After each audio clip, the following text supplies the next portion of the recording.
Land is seen in the form of stones, soil, big rocks. It is not flat everywhere. It is hilly in some places and flat in others. All terrestrial animals, including man, live on land. Some terrestrial dig burrows in the ground for shelter. This means that they use land for fulfilling their need. We also use land for farming and for building houses and roads. We make use of plants and animals in the forests that grow on land. The minerals, crude oil, and natural gas obtained from the earth are very important for us. It means that land is an important resource. Let us see exactly what land is made of. Let's try this. Take a transparent plastic bottle, a handful of soil, some stones, sand, some dry leaves and water. Cut off the upper tapering part of bottle. Put the rest of the materials in the lower part and add water. Stir the mixture thoroughly and put it aside. Observe it in the next day and answer. How does the mixture in the bottle look now? Do you see layers in it? What is seen in the different layers from top to bottom? The land on earth also looks like this. If a pipeline is being laid in your neighborhood, observe carefully the pits dug from this purpose. You will see some layers under the land surface. If the land has mature soil, the topmost layer is formed by the decomposition of the remains of plants and animals. This layer is called humus. It is usually found in dense forest.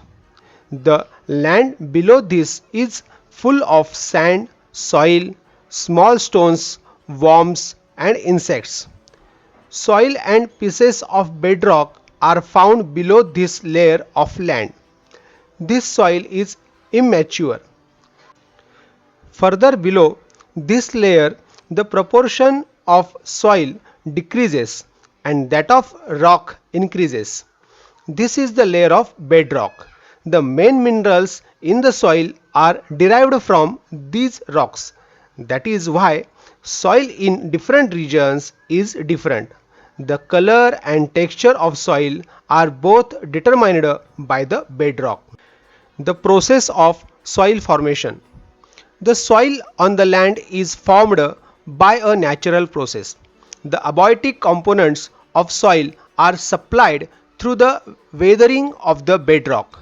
Due to the heat, cold, and water of the sun, wind, and rain, respectively, the bedrock breaks down into pieces. Stones, sand, and soil are formed from these pieces. Microbes, worms, and insects are found among them. Rodents like mice and rats are also found here. The roots of trees growing on the land also help weathering of rocks. The process of soil formation is slow and continuous. It takes about 1,000 years for a 2.5 centimeter thick layer of mature soil to form. Soil can get destroyed in a short period due to floods, storms, and human activities such as mining. That is why it is necessary to conserve soil and to prevent erosion of land. The best remedy for this is to increase the green cover of the land. Erosion of land is reduced if grass, trees, and bushes are grown in it. Try this. Obtain specimens of soil from various places in your surroundings, such as your own yard, a garden, hills, river banks, fields, and rocky ground. Note the differences in the specimens with respect to color, feel, texture, and the size of the particles. Do you know humus is the layer formed on soil due to the decomposition of dead plants and animals by microbes? Humus supplies nutrients to the soil. Humus is also important for aerating the soil and for holding water in the soil.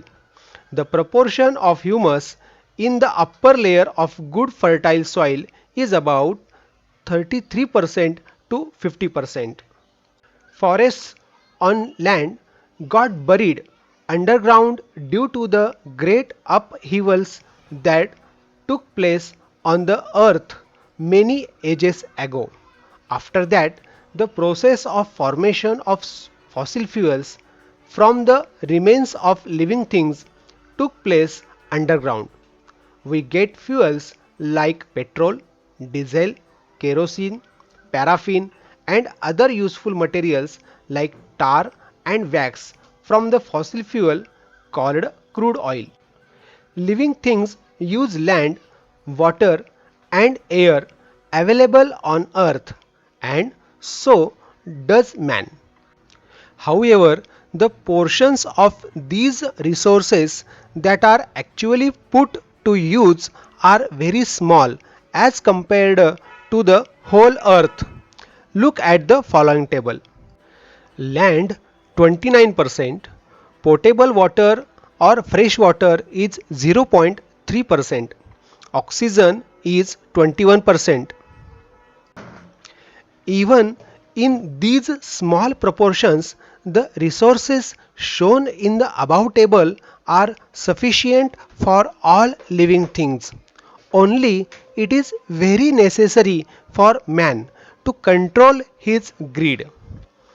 In other words, he must use these resources judiciously with the awareness that they are meant for all other living things and not just for mankind.